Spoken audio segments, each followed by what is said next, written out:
video to post for people who could not make it. So to start off with, I'm going to share my screen. Ah.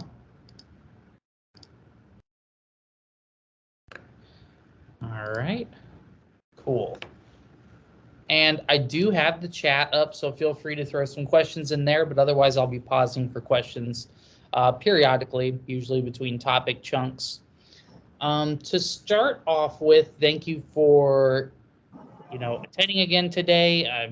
I'm glad we're getting some people in here that want to learn about Canvas. We've also had a lot of views on the videos, so I'm glad that people have been checking those out. Today's topic is going to be all about pages, assignments, and discussions. And the reason that I lumped those together is setting them all up is very similar, and I'll go through the little bits of differences between the three. So to start off with, what I'm going to do is I'm going to show you how you can actually build an information page in Canvas. So if we look at my screen right now, we can see that we have a informational page here as the home page. And basically all that is like Canvas's built-in Word document. It's like a place that you can store information that you want students to be able to read through. So a lot of people will use these regular pages for things such as, providing their objectives for the day, things like that. It's like adding a document. So to create a page, what I'm going to do is I'm going to go to my modules. I'm going to go down to my test thing, and I think someone's mic is on, if they wouldn't mind muting that for now. Lost my train of thought. Oh, yes. So we're going to go to the modules area, and to create a page, what we'll do is we will hit this plus icon in the top right corner. That's how we add basically everything in Canvas. And then it's going to default to the assignment, but what I want to do is I want to go to the page area here. So I will hit page.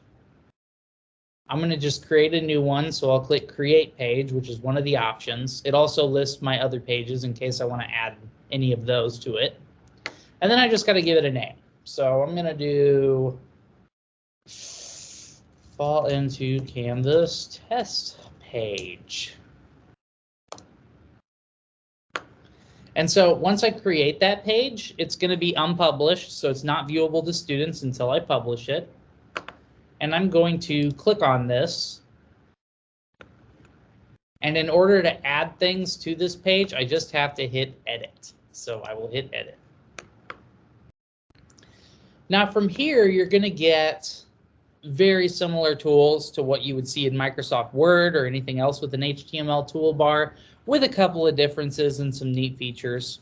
So I won't bore you by going through all of these in detail, but you got your font size, your bold, italicize, underline, your text color goes here, which is pretty neat, highlighters, all that good stuff. When I start a page, I usually like to have like a title. So let's say I'm going to add my objectives. So I'll do objectives. And built into Canvas is actually going to be different heading tools. And so if I click where it says paragraph, I'm given these different headings. Now, I always caution people when you're doing this, try to go in order with the headings. And the reason being is it makes it easier if a student is having the page read to them by some sort of technology. It will make it easier for the screen reader to use. So if they're using Immersive Reader or something like that, using the proper headings in order, even though it might not look as pretty all the time, it does make it easier for students who are having it read to them. So I do heading 2, and then I can, go down and it automatically adjusts to paragraph. And then let's say blah, blah, blah, blah, blah. There's my objectives. Isn't that great? And then I can go in here and I'm going to select heading 3, lesson description. Now comes into some of the tools that I can have. So again, all this stuff right here is kind of similar to Word. But if I come over here, one of my options is that I can add a link. And it gives you 2 options. You can either add an external link or a course link. So if you've created like an assignment in Canvas, you can link it using this tool. So what I usually will do is if I create like an overview page or something for my students, I will create an overview page and then I will link the assignments that they need to access in there. So, you know, I click the course links and then I can select any assignments I have in here. If it will load, there we go. And then it just adds a link to that assignment directly there, which is kind of neat. Additionally, of course, you can add an external link. So you can give it a title, post a link here. It could be a YouTube video. It could be a shared Word document, anything that you want. You can post here as a link. The next option over is photos.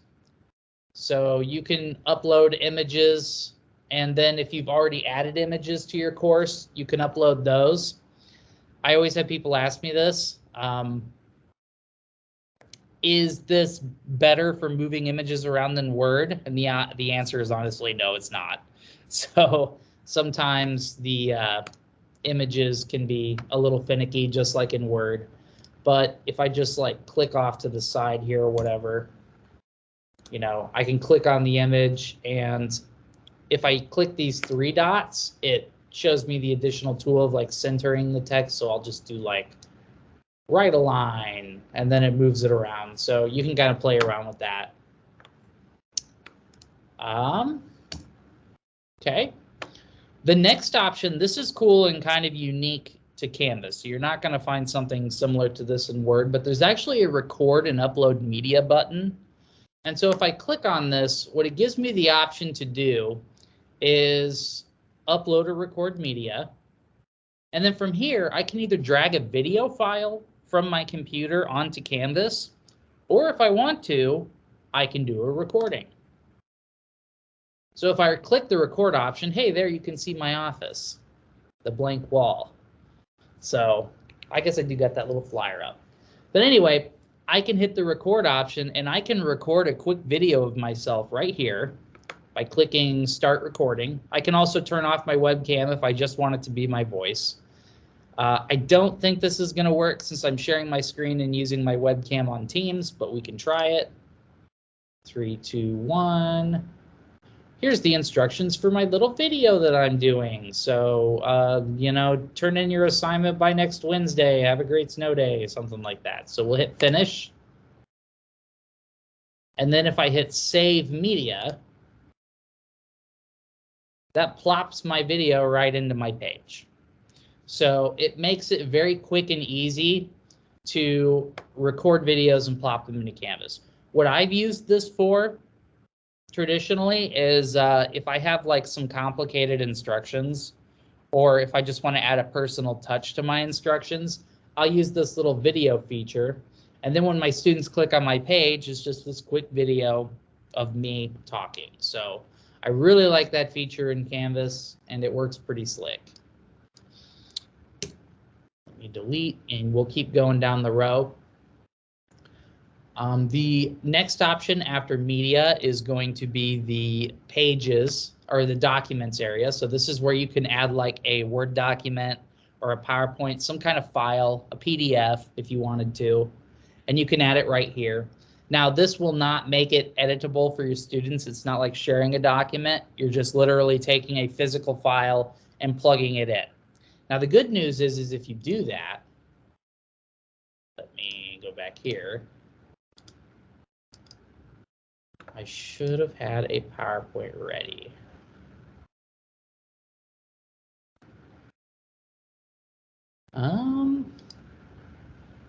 We'll add this.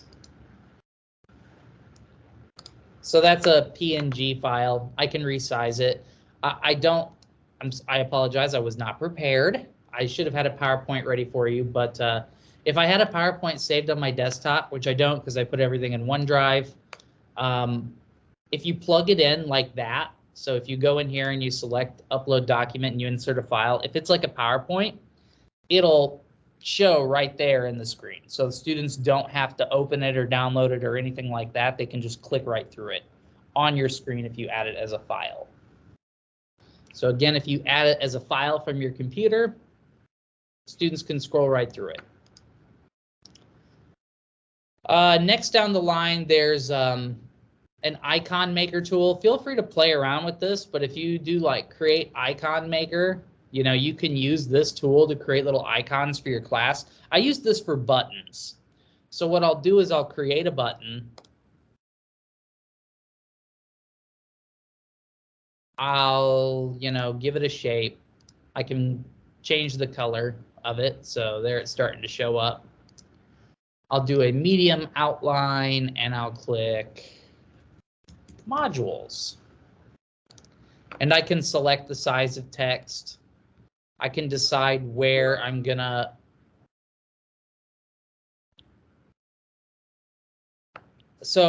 Angie, for your question, if you have to download the file to the computer, you don't have to. You can add a link from OneDrive. It's just, in that case, students have to click on it for it to open, but they don't have to download it. If you want them to just have it plugged straight into the page, then you'll want to download it first and then upload it. So it kind of it determines how you want it to look. So if you want your students to just click on the page and have access to it, you'll want to download it first. But if you just want to add the link, then they can just click on it. It'll open right up. So back to my icon, I can select where the text position is going to go. I'm going to put it in the middle, and then I'm going to hit apply. And so what that does is it kind of creates like a little icon there. And then what I like to do is I highlight the icon, and you can do this with pictures too. And then I link them. So what I'll do, like since this is going to my modules. Oh my gosh, I just deleted my icon. We'll just do it this way, it's the same. If I click on this and I go to course link, I could select my modules and I can link modules directly to it. So you can add links to photos, basically. And so that's good for like, making some decorative pages. There's the Office 365 button in case you want to grab a file from your OneDrive right away, without having to navigate away. So you can do that. I'm not going to go over the Teams option today, but there's a way to create a Teams meeting link. I do have another resource on that. And then finally, the last thing I wanted to show you, because the rest of these are very similar to Word. The last one is actually going to be this Insert Math Equation button. So again, depending on the size of your screen, you might have to click these three dots. If you click the three dots, you can click on this equation button, and this brings up math symbols. So this is good if you're like teaching physics or mathematics or something, and you want to have math symbols added to your page. You just have to, click it. So let's say I'm going to do this one. And then it allowed me to type in the number, square root of 5. And then it plugs it on the page. So this math symbol thing is also kind of unique and kind of useful. And so with that, that's kind of a overview of the HTML bar in Canvas. Does anybody have any questions about that part?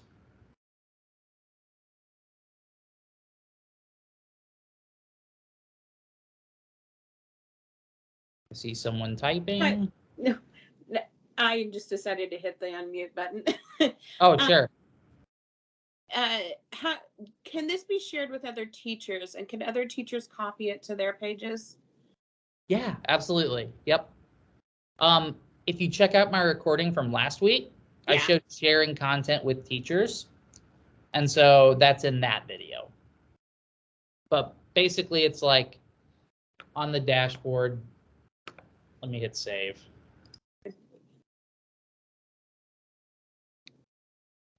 Go back to modules. If I hit these three dots, I can do send to or copy to. And I can either select a course or I can select a teacher if I do send to, and it sends them a copy. So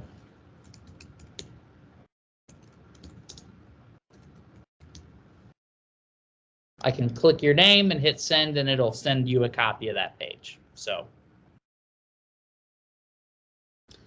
And then yep, and I have another video about Commons. Commons is good for sharing with groups of people. So if you want to share it with like your staff or something, Commons is the way to do that. And again, I have a video on that as well.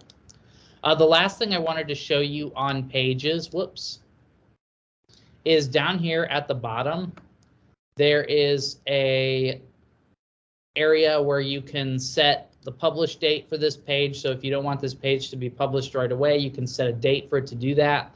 Another option is the add to student to-do list. So when students log into Canvas, they get a to-do list that tells them things that they have to do for the class. And if you want to add it to that to-do list, like let's say it's really important they check out this page, you can actually set a date that it will add it to their to-do list. So let's say it's just today.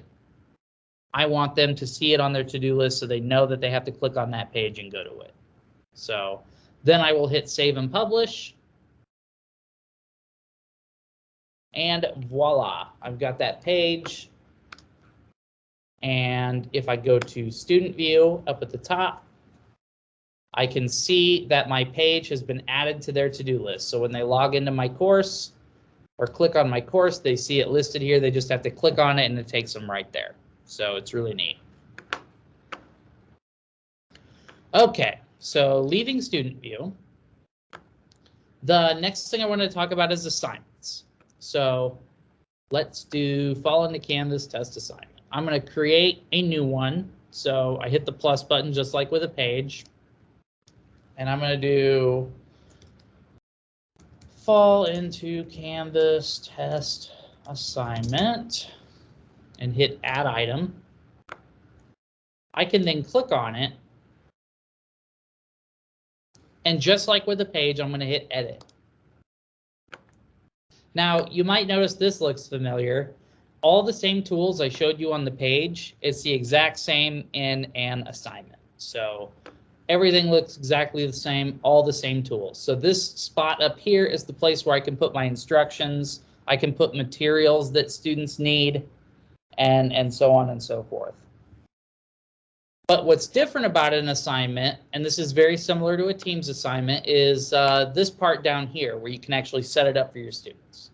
So for starters, you can do your points. So I'm just going to do 4 because we have a 4-based grading scale.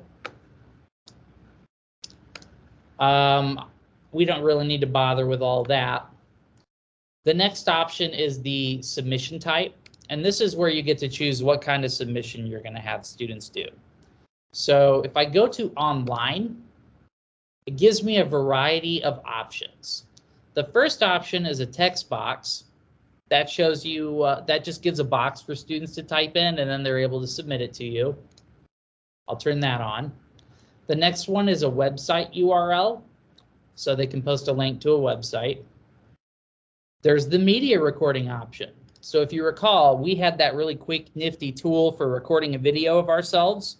If you click the media recording option, it actually gives you the ability to have students record themselves on their iPads real quick and submit that to you. There's the student annotation option. And in student annotation, I had this question in my bookings page. Someone had submitted it. You can actually select files from your course or even like your computer or OneDrive. I would probably keep it in OneDrive. You can select the file, and then what that does is it gives the students the ability to annotate over it as a copy. So that's pretty neat. So I just added that document there. And then finally, the last option is going to be your file uploads. So if you want them to just submit a Word document to you or something like that, you can do that. And with that, I'm not quite ready yet, but I am going to hit save and publish just because I want to show you what that looks like for a student. So if I go into student view now, because I selected all of those options, we are going to see that I have a bunch of options here at the top. Now, what I always tell teachers is maybe pick like 2 submission types, maybe 3, just so your students don't get overwhelmed. You don't have to click all of them. I just did that to show it to you. But if you only pick a couple, only a couple will show up here. But I did all of them. So for starters, the first option is the student annotation. So I added a document. And what I can what I can do now as a student is I can go in and I can actually annotate over the top of this. Woo, I can draw on it. I can add text. I got all these annotation tools up here at the top that allow me to write on top of this. And then when I'm done, I just hit submit assignment. And that only does it on their copy. It doesn't actually do anything to your copy. So the person who asked about the PDFs, I hope they're here. That's how you can do that. You just add the PDF and choose student annotation. The other option, again, uploading a file so the student can upload their file from their iPad. There's the text entry option. This is what this looks like. Students type into a box and hit submit assignment. There's the website URL. Put in a link to a website. And then here as the media option, which was the option that we discussed where they can record and upload a video themselves. So they hit record, upload media. They can record themselves and then hit submit. So it's very quick and easy to submit assignments no matter what type you're doing. And the cool thing is you do have all those options. So, and then these other three, they just automatically pop up because they're turned on. You can just ignore those. I don't know why those constantly show up. I need to figure out how to get rid of those, but these are going to be your 4 or your 5 main options. So kind of the sky's the limit. So I'll leave student view. Okay. Finally, if I go back to my assignment, so there's my submission type. That's all the things that I have. I got a couple other options. We've got submission attempts, so you can limit or unlimit the submissions they can do. We might have your school might have Turnitin. There's a plagiarism review area. If you do have Turnitin at your school, you can enable this and it'll run student submissions through Turnitin, which basically checks I believe all secondary schools have Turnitin.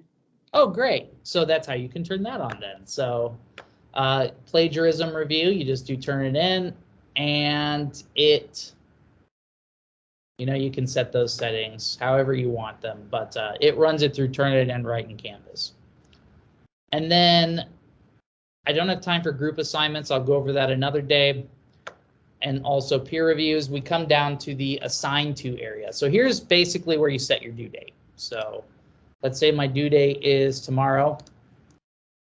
Down here, you can set dates that's available. So if you don't want students to turn anything in before a certain date, you can put that date here. And if you want them to be cut off and they can't turn anything else after a certain date, that date goes here. So let's say my due date's the 21st. I'm not taking anything else the 22nd. Wouldn't that be a dream? But that's how you can do that. And you can use one or the other or both or none at all. You don't have to set those available dates if you don't want to. You also have the option of below that, you can hit add. Let's say you have a student that has an IEP and they need longer submission dates or something like that. You can create a separate due date just for them. So if you type in the name, and I don't have students in this course, but if I did, I could type in the name and it would pop up and I could assign it to a specific group.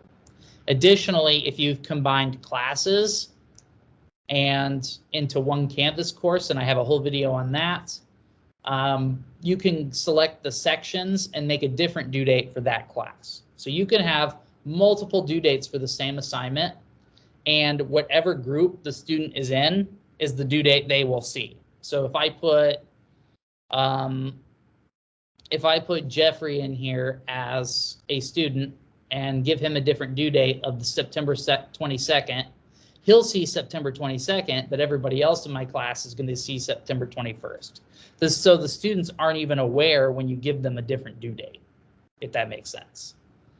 Nothing tells them that they have a different due date than everybody else. So, and you can add, I don't know if you can add as many as you want, but I've had like 4 or 5 different due dates on assignments before just because of different groups and things like that. And it worked just fine. So you're able to see all of that. And that's how you make an assignment. So does anybody have any questions about assignments before I quickly hop to discussion boards?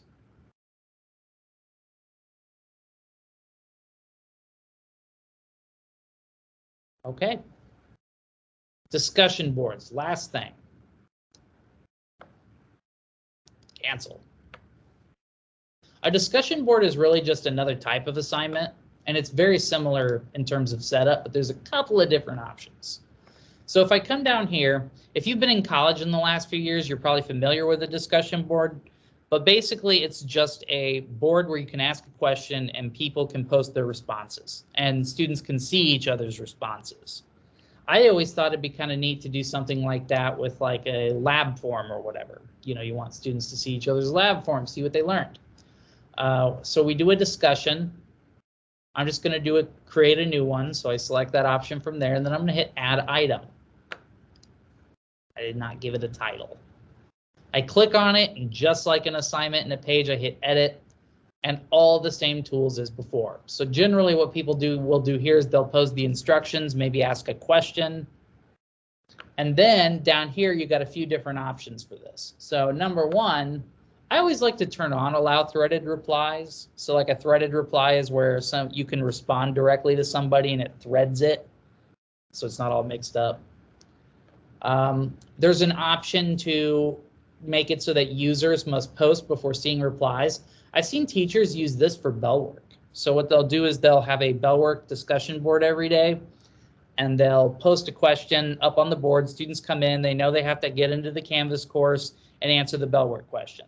And what they'll do is they'll put this option so that the students can't just, you know, copy off each other's answers. They come in, they put their own answer in, they hit post, and then they see everybody else's responses. So that's pretty nice. There is the graded area. So if you select graded, just like with a regular assignment, you can add points to this and grade the assignment. And then if you really want to, you can do allow liking. You cannot do disliking. I've tried, which is probably a good thing when working with students. But if you want to allow students to like each other's posts, you can do that option. I'll do that just for demonstration. Okay, so again, same thing as an assignment. Down here, I can set a due date. I can set multiple due dates, and then I'm going to hit save and publish. So then if I'm a student, I can come in here and I can answer the question. It tells me that it's only visible until I reply. So there's my post. I can even post a quick video using that tool we learned about earlier. And I can hit post reply. I also could attach a file to it if I wanted to. So students can come in here, they can like it. Ooh, I really like that. And then I'm going to hit reply to this. Like, let's say this is a separate person and I want to say something back to them. I can hit reply and I can attach a document right to my discussion board. So that's kind of neat. That option's down here. But then again, you also have all the same tools up here that you would normally have. So they can post all that. And then blah, blah, blah, blah, blah. You can hit post reply. And then the whole class is able to go in and see what each other are posting and then reply to it. And so it's a great way to like share things. You know, if you want, it's good for like bell work, but also if you like want your students to share ideas or to share things that they're working on, a discussion board's a great place to do it, because in a regular assignment, they submit it and the teacher's the only one that can see it. In a discussion board, they can submit something that everybody can see. So that's kind of the benefit to that. So, you know, if you're an art teacher, you can have them take a picture of their art with their iPads and then put it in the discussion board, and then everybody can go through and look at each other's art. So something like that. And so with that, that's kind of it for the discussion boards as well. And I do have a little bit more detailed videos on this stuff when I have things broken out a little more. So with that, I'm going to stop sharing and see, do we have any final questions about today's training?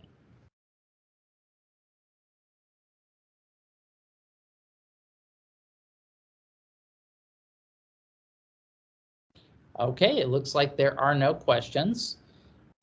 If you do come up with some later, shoot me an email. Again, I'm Tyler Shaben. Just type it into Office 365, Outlook. If you want to call and talk to me, I always tell people if you do find my office phone, it's probably faster to call me on Teams than it is my phone, just because I'm at buildings a lot and I might not see my phone for a couple days. Whereas with Teams, I'll know if you're trying to call me right away. So yeah, you can call me on Teams. You can send me an email in Outlook. You can even call my office phone if it's not an emergency and you don't mind waiting for me to get back to you. So with that, have a great rest of your day.